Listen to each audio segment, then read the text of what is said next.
இதுல ஒரு விஷயம் என்னன்னா, எல்லாத்தையும் காட்டில ஆண்டவர் தான் முக்கியம். நம்ம விசுவாசி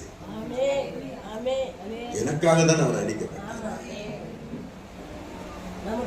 நான் எங்கேயோ இருக்கிற எனக்காக ஒருவர் அங்க மறிச்சிருக்கிறாரு.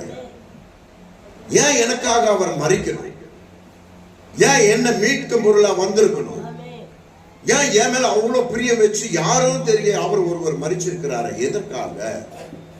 அப்ப அவர் எல்லாத்தையும் எனக்காக கொடுக்கும் பொழுது நான் மட்டும் இவர்களை மேன்மை பாராட்டி வைப்பது என்ன நியாயம்?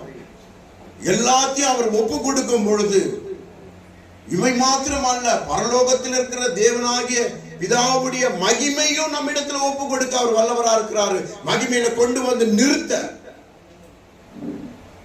அப்போ அப்படியாப்பட்ட ஒரு மகிமை நமக்கு கொடுக்கிறாரு.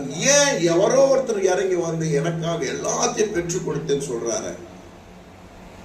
அவர் வந்து உண்மையா என் பட்சத்துல நிற்கும் போது, நீ என்னை நேசிப்பாயான்னு சொல்லும் போது, பணம் மெயினா நிற்பதினால, நேச குறைவாய் மாறுகிறதுனால நீ பார்க்கிறது அழிந்து போகிற பொருள், நிற்கிறது உனக்கு முன்பாக நின்று அழைக்கிறது ஜீவன் உள்ள பொருள். இதுல ரெண்டுல எது முக்கியம் நல்ல அலசி ஆராய்ந்து கொள்ளுங்க.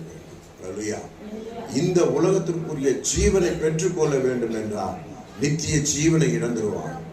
நித்திய ஜீவனை பெற்றுக்கொள்ள வேண்டும் என்று நான் விசுவாசித்தேனால் இந்த உலகத்திற்குரிய வாழ்க்கை நீ இழந்து போவாய். இதான் சத்தியம். ஏன் இழந்து போவ? எல்லாத்தையும் விட்டுணுமா? அப்படி இல்லை. இருதயத்துல எதுவுமே மேன்மையா இருக்காது, கர்த்தர் மாத்திரம் தான் மேன்மையா இருப்பாங்க. அப்போ நான் இருதயத்துல ஐஸ்வர்யத்தை தூக்கிட்டு வந்து மேன்மையா வைத்தனா என் இருதயம் நாளுக்கு நாள் துக்கப்பட்டு கொண்டுதான் இருக்கிறோம். நன்மை வரும், தீமை வரும், நன்மை வரும், தீமை வரும், மாறி மாறி மாறி மாறி அலைப்பாய்கிறவன் போல, கடலில் அலை வந்து வந்து போகிறவன் போல இருமனம் உள்ளவனாய் வாழ்ந்து கொண்டே இருப்பேன். என் காலம் இப்படியே போய் நரகத்துல தள்ளப்படுவனாய் மாறுவேன்.